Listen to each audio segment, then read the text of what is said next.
The painting that we now know as the Portrait of Fanny Claus by Edouard Manet was the first version of his celebrated painting of the balcony, which he completed and exhibited in 1868. It wasn't very common for him to leave unfinished pictures. This is by far the most beautiful and important. Fanny Claus was a great friend of Madame Manet. She was in fact Madame Manet's best friend. One of the reasons that we might suspect that he kept this portrait of Fanny Claus cut down from the original size was that she died very young.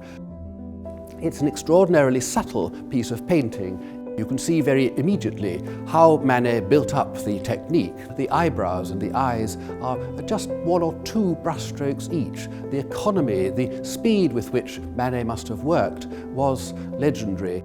There's a great feeling of melancholy about Fanny Claus, the way that she's posed, the way that she's looking slightly doll-like in a reverie into the distance.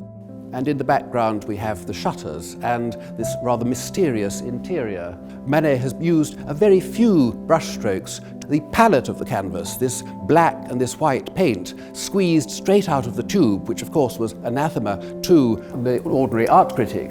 The Portrait of Fanny Claus was bought in Manet's studio sale by the American artist John Singer Sargent, who brought it to England when he settled here, and it passed through his family to his great niece, from whom it was acquired following a campaign and an enormous grant from the Heritage Lottery Fund by the Ashmolean Museum. It is of great public benefit to have it in a public collection.